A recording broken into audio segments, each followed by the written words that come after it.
The sound of the clock ticking on the kitchen wall never bothered me before. It was a quiet rhythm, a background noise that faded into the hum of everyday life. But tonight, it was deafening. Tick, tock, tick, tock. I sat at the dinner table, staring at the untouched plate of food in front of me. The fork in my hand felt heavy, as if the weight of my entire marriage rested in its dull, silver prongs. Across from me, Marlene laughed softly at something on her phone. Her eyes sparkled under the dim kitchen light, and for a moment, she looked just like she did 30 years ago, young, carefree, mine. But she wasn't. Not anymore. The glow from her screen reflected off her face, and for the first time in my life, I noticed something I had ignored for far too long. The way she smirked at a message. The way her fingers hovered over the keyboard before typing something quickly. The way she immediately flipped the phone over, as if even its presence on the table was a danger. Something was wrong. I cleared my throat. "Who's that?" Marlene looked up, her expression too neutral, too practiced. "Oh, just a work thing," she said, reaching for her wine glass. She took a sip, never breaking eye contact. I had always admired how effortlessly she could command a room, how she could hold a conversation without revealing a single thing she didn't want to. But at this moment, that skill, the one I once found charming, felt like a knife in my chest. "Late-night work chat?" I asked, keeping my voice even. She shrugged, swirling the wine in her glass. "You know how it is." But I didn't. Not anymore. For 30 years, I believed in us. I trusted in the life we built. I never thought to question what was hidden in the late nights, the extra hours, the business trips that seemed a little too frequent. Until now. I set my fork down carefully, pressing my palms against the cool wood of the table. My heart pounded, a steady, relentless beat that matched the ticking of the clock. Tick, tock. It was happening, wasn't it? The thing you read about in books, hear about from devastated friends, never imagine happening to you.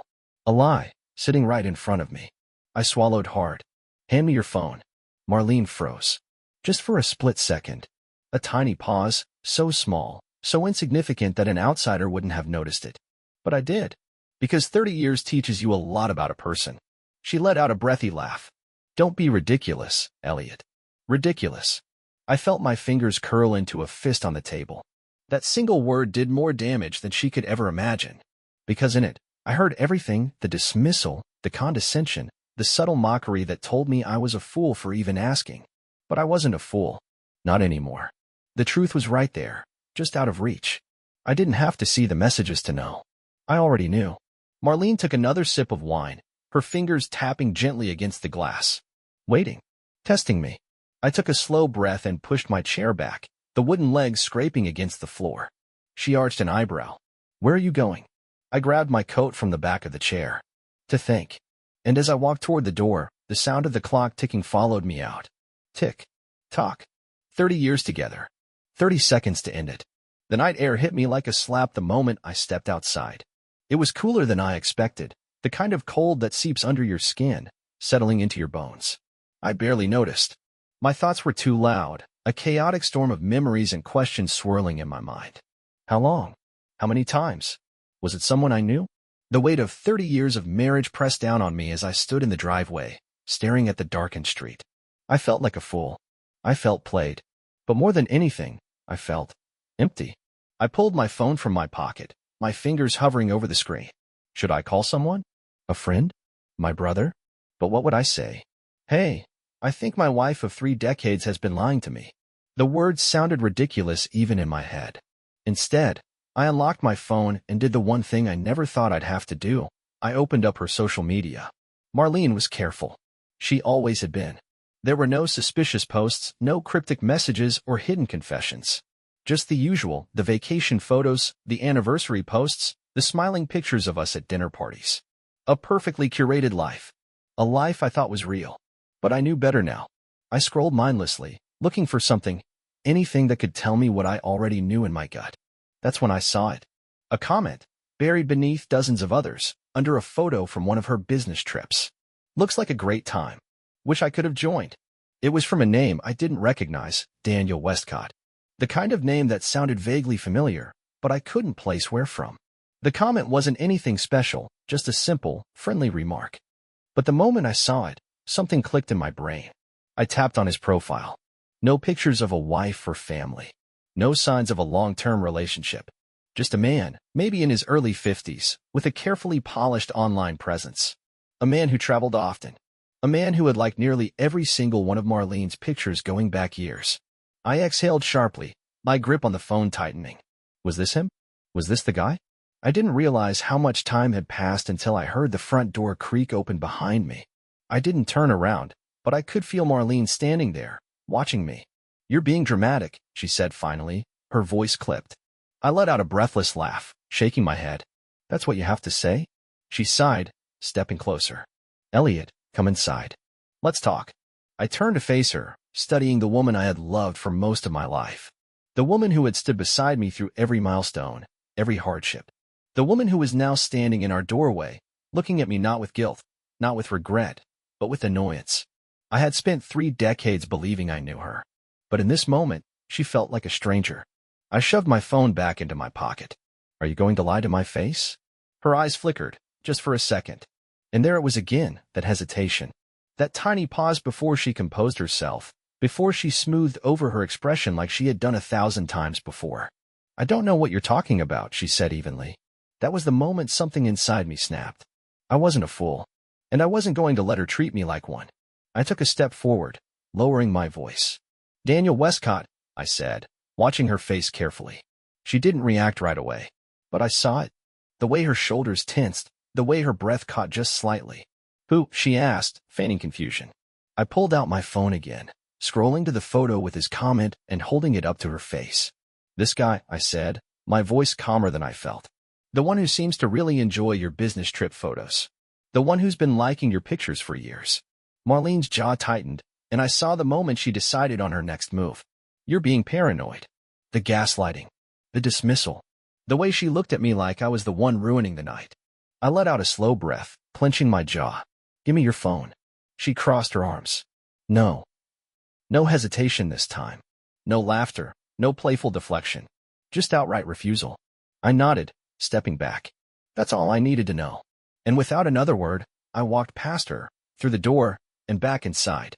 Marlene followed after me, her tone shifting from dismissive to frustrated. "Elliot, stop it. You're acting crazy." But I wasn't listening anymore. I went straight to our bedroom, my mind racing. I wasn't going to yell. I wasn't going to beg for answers. I wasn't going to let her turn this around on me. No, I was going to end this. Because in 30 seconds, everything had changed. And now, I was done. I stood in our bedroom, my hands gripping the edges of the dresser, staring at my own reflection in the mirror. The man looking back at me was someone I barely recognized. There was something hollow in his eyes, something heavy in the way his shoulders slumped. I had always been a man who believed in hard work, in trust, in the kind of love that could endure anything. But now? Now I was a man staring at the wreckage of 3 decades, trying to understand how I had been so blind. Behind me, Marlene lingered in the doorway, arms crossed, her expression unreadable. I could hear the subtle shift in her breathing, the way she was carefully deciding her next words. She had always been good with words, too good. But tonight, they weren't going to work on me. "Are you seriously going to do this?" she asked, her voice laced with irritation rather than remorse. "Elliot, you're blowing this out of proportion." I let out a slow breath, forcing myself to stay calm. "Out of proportion?" I turned around, leaning against the dresser. "I asked you for your phone, and you refused. That's not normal, Marlene. Not for a husband and wife who trust each other." Her eyes narrowed. "So now I have to hand over my phone like a criminal? That's not trust, that's control." Control. She really thought she could flip this on me. That was the moment I knew, without a doubt, that she had been lying for a long time. I shook my head, a humorless chuckle escaping me. "You really don't get it, do you?" Marlene sighed, rubbing her temple. "You're exhausting me, Elliot. I've had a long day, and I don't have the energy for this." She moved toward the bed, sitting on the edge and kicking off her shoes, as if this was just another minor inconvenience. That was what infuriated me the most. The sheer casualness of it all. The way she acted like my world wasn't crashing down around me. I crossed my arms. "How long?" She glanced up. "How long what?" I swallowed hard. "How long have you been seeing him?" For a split second, her mask slipped. Just a fraction of a second, but I caught it. The flicker of guilt, the way she quickly composed herself, the way she shifted her gaze just slightly to the side instead of looking me in the eye. "I'm not having this conversation," she muttered, standing up. I stepped in front of her before she could leave the room. You don't get to walk away from this, I said, my voice firm but controlled. Not after everything we've built. Not after 30 years. You owe me the truth. Marlene scoffed, shaking her head. You're being dramatic. That word again. Dramatic. I clenched my jaw, my hands curling into fists at my sides. Stop saying that. She rolled her eyes. What do you want me to say, Elliot? That I've been unhappy for years? That I needed something different? My stomach dropped. That was it. That was the truth slipping out in a single careless admission. I took a step back, exhaling sharply. So, you admit it. She didn't say anything at first. Just stood there, arms crossed, as if debating whether it was worth the effort to lie anymore. Finally, she let out a tired sigh. Look, Elliot. Things haven't been the same between us for a long time. And yes, I've been seeing someone. I stared at her, waiting for the wave of devastation to hit. But it didn't. Not the way I expected. Instead, a strange sense of clarity settled over me. The weight I had been carrying in my chest for days, maybe even years, lifted, just a little. I nodded slowly. Right. And instead of talking to me, instead of working through it, you decided to sneak around behind my back. She let out a bitter laugh. Like you would have listened? We've been stuck in the same routine for years, Elliot. You never noticed how distant we'd become. I needed something more. There it was. The same selfish justification I had heard from other men who had been in my position. The same tired excuse that people use when they don't have the courage to fix what's broken. I felt an odd sense of calm settle over me. This was it. The moment I finally saw her for who she truly was. Not the woman I had married, not the partner I had once trusted with everything. Just a person who made a choice that had nothing to do with me and everything to do with her own weaknesses. I turned toward the closet, grabbing a duffel bag from the top shelf. Marlene frowned. What are you doing? I started packing. Clothes. Shoes. The essentials. Moving with a purpose, without hesitation. For the first time in a long time, I felt completely in control of my own life. Marlene took a step forward. Elliot, come on. Let's talk about this. I didn't look at her. There's nothing left to talk about. For the first time that night, I heard something new in her voice, panic. You're really just going to leave? She asked, her voice a little higher, a little less sure. I zipped up the bag, slinging it over my shoulder before finally meeting her gaze. Yeah, I said simply. I am. And as I walked out of that bedroom, out of the house I had worked so hard to build, I felt something I hadn't felt in years. Freedom. 30 years together. 30 seconds to end it. The house was behind me, but my thoughts weren't. As I drove aimlessly through the night, gripping the steering wheel so tight my knuckles turned white, I kept replaying it all. Every word, every glance, every lie. The way Marlene had looked at me, not with guilt, not with remorse, but with frustration. Like I was an inconvenience. Like I was the problem. I wanted to be angry. I wanted to scream, to punch the dashboard, to let out the years of bottled-up frustration that had been simmering beneath the surface. But all I felt was numb. The glow of the dashboard clock read 11:42 p.m. Almost midnight, and I had nowhere to go. I could call someone, sure, my brother, maybe an old friend, but what would I say? Hey, mind if I crash at your place? My wife of 30 years just admitted she's been seeing someone else. The words felt foreign, unreal.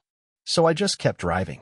Past familiar streets, past the gas station where I used to grab coffee before work, past the park where Marlene and I had taken our kids when they were little. Every turn brought another memory, another reminder that my life had been built around a woman who had quietly checked out of our marriage long before I ever noticed. I pulled into an empty parking lot outside an old diner, the neon open 24 hours sign buzzing faintly in the quiet. The place was mostly deserted, save for a trucker sipping coffee at the counter and a waitress wiping down tables. I sat in my car for a moment, staring at my reflection in the rearview mirror. I looked different. Or maybe I was just seeing myself clearly for the first time in years. With a sigh, I stepped out, the cold night air wrapping around me as I pushed open the door to the diner. A bell jingled overhead. The waitress, a woman in her late 50s with tired eyes and a name tag that read, Rita, glanced up from her rack. Take any seat you want, hon, she said, offering a polite but distant smile. I slid into a booth by the window, staring at the laminated menu without actually reading it. A minute later, Rita appeared with a notepad in hand. What can I get you? I hesitated. I wasn't hungry. My stomach was twisted in knots, my mind a whirlwind of emotions I couldn't pin down. But I needed something to keep me anchored. Just coffee, I said finally. She nodded, disappearing behind the counter. I drummed my fingers on the tabletop, my leg bouncing restlessly. It was too quiet in here, too still. My thoughts had room to breathe, and I didn't want them to. A few minutes later, a steaming cup of coffee slid in front of me.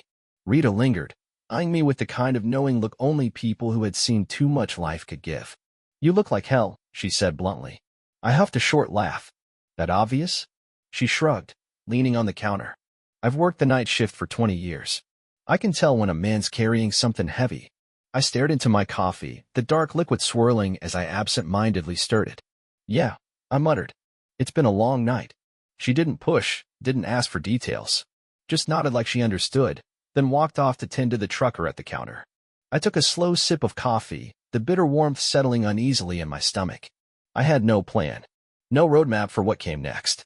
I had spent 3 decades being someone's husband, someone's provider, someone's everything. Now, I was sitting alone in a diner at midnight, wondering what the hell I was supposed to do with the rest of my life. A vibration in my pocket snapped me out of my thoughts. My phone. I pulled it out, my heart lurching when I saw the name on the screen. Marlene. For a moment, I just stared at it, watching as the call rang on. My thumb hovered over the decline button.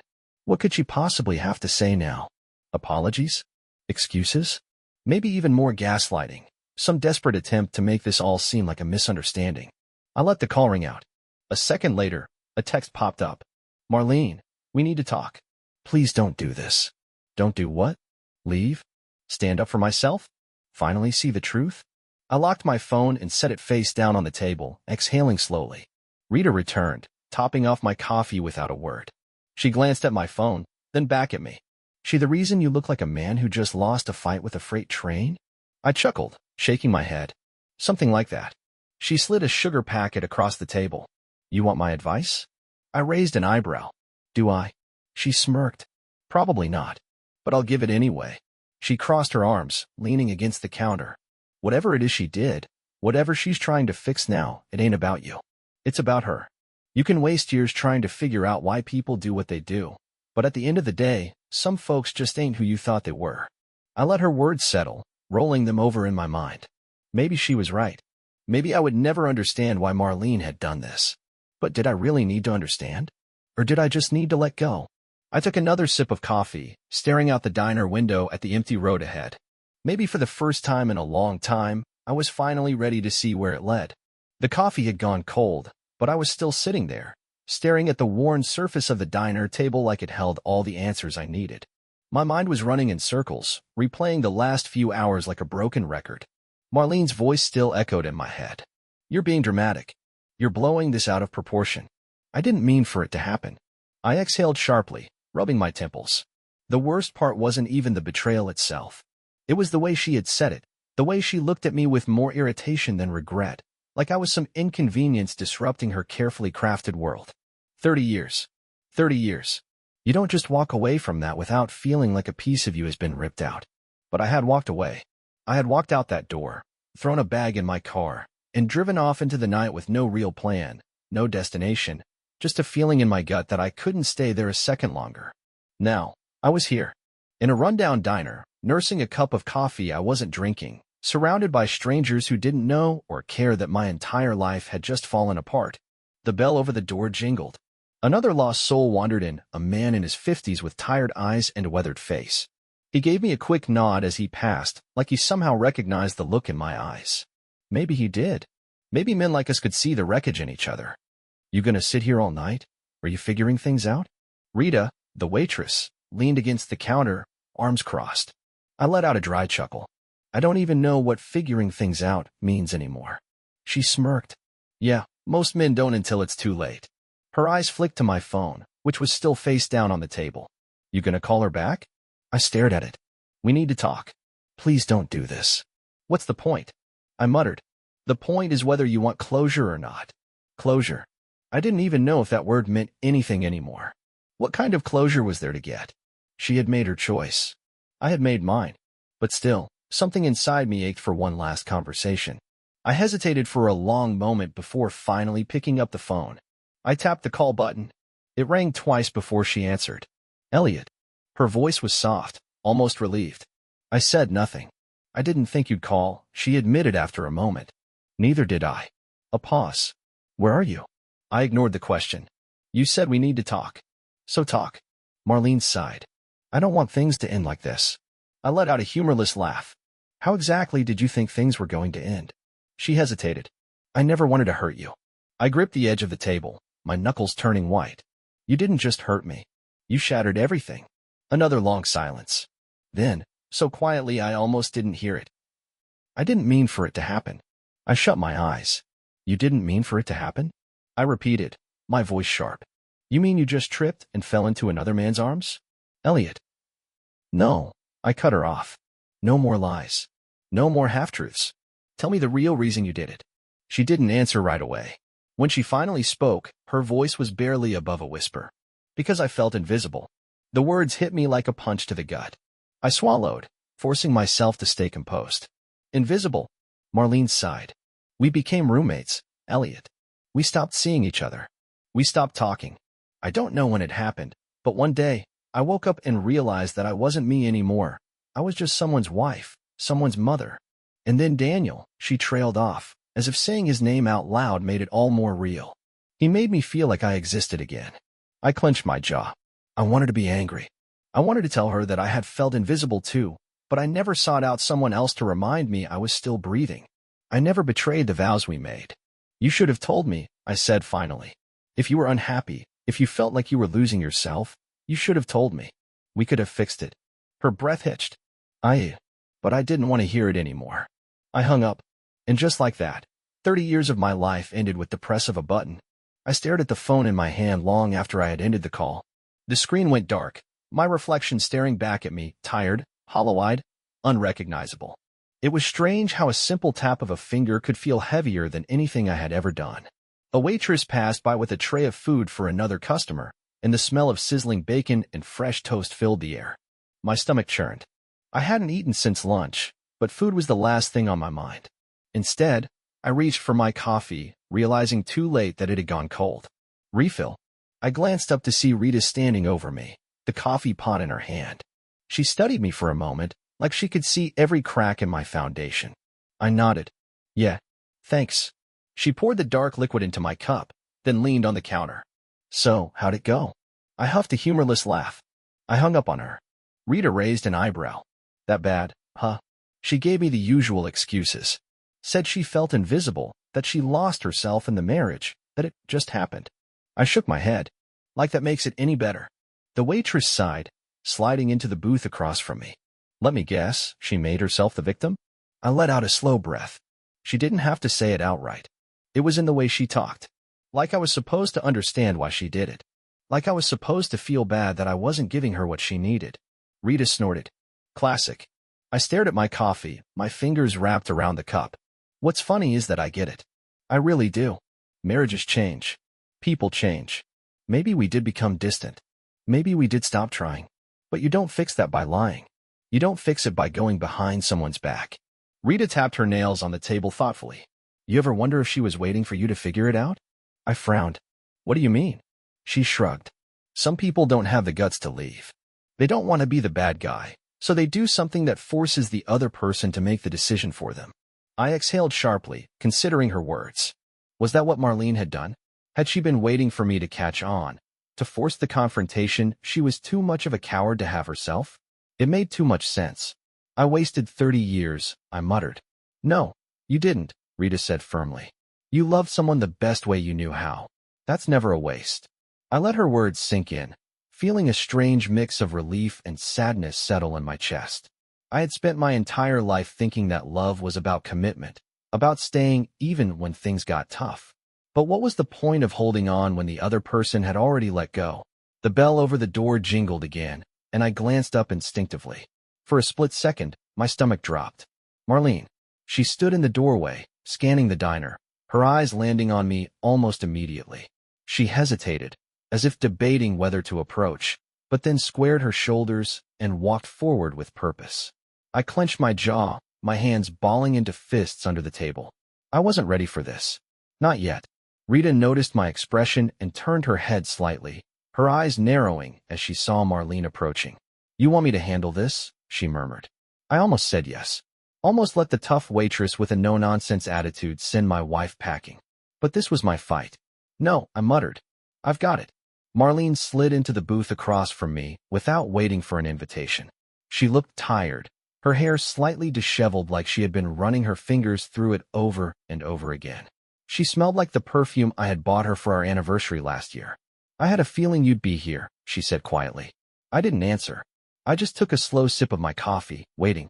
She sighed. Elliot, I held up a hand. Before you say whatever it is you came here to say, I want to ask you something. She nodded hesitantly. I stared at her, forcing her to hold my gaze. Were you ever going to tell me? She swallowed, glancing down at the table. Her hands twisted together in her lap. I don't know, she admitted. I let out a bitter laugh. That's what I thought. She looked up, her eyes glassy. Elliot, I never wanted to lose you. I never wanted it to be like this. I shook my head. You lost me the second you decided to betray me.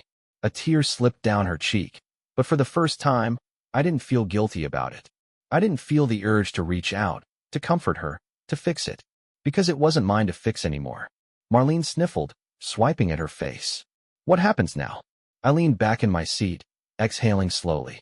The answer was so clear now. Now, I said, voice calm, steady. Now I move on. And for the first time since I walked out of that house, I truly meant it.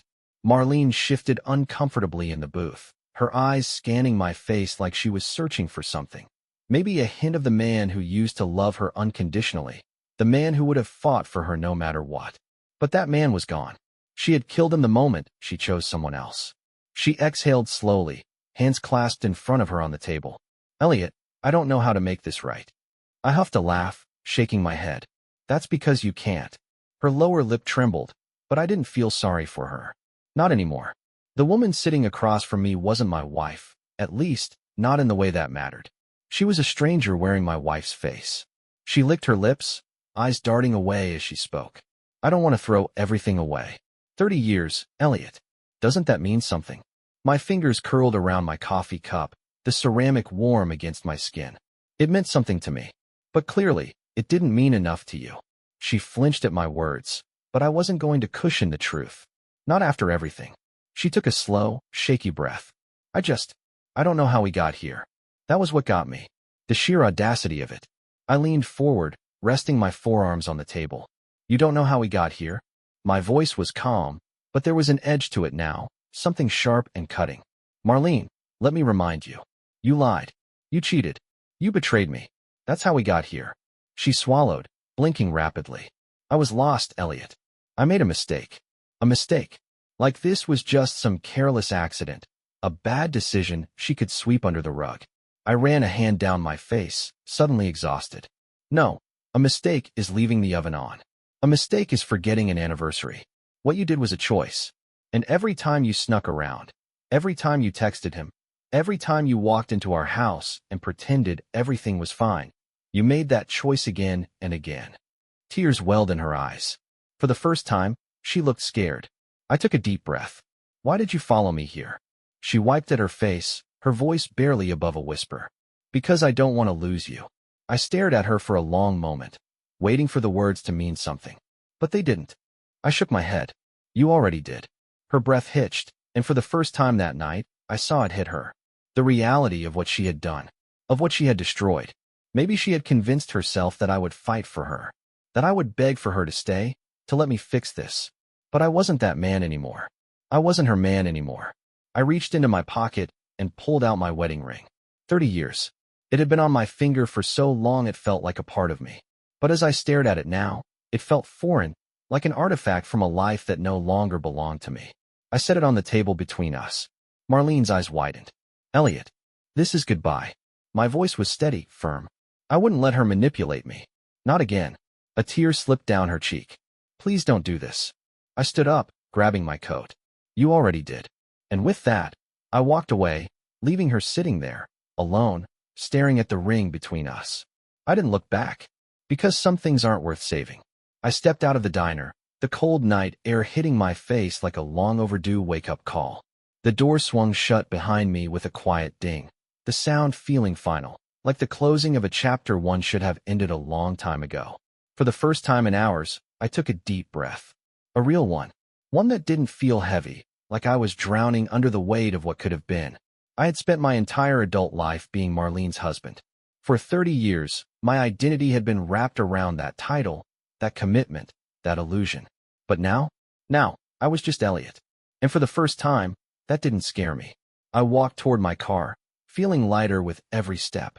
No anger, no heartbreak, just clarity. I didn't need to understand why she did it anymore. I didn't need to pick apart every moment of our marriage to find where it had all gone wrong.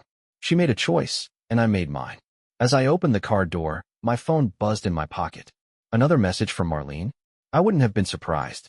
But when I pulled it out, I saw a different name on the screen. Daniel, my brother. I stared at the name for a second before answering. Elliot. Daniel's voice came through, filled with concern. I've been trying to call you. Are you okay? I let out a breath. The old me would have said yes just to avoid the conversation, just to pretend everything was fine. But I was done with pretending. No, I admitted. But I think I will be. Daniel was silent for a moment before letting out a small chuckle. That's the most honest thing you've said in years. I smirked. Yeah, well, better late than never. He hesitated. Listen, I know things have been rough, but why don't you come stay with me for a while? Clear your head, get away from all of it. We'll watch some terrible movies, drink too much beer, and talk about anything but her. For the first time all night, I smiled. That sounds perfect. I slid into the driver's seat, starting the engine. The headlights illuminated the road ahead, a road I never thought I'd have to take alone. But as I pulled out of the parking lot, I realized something important.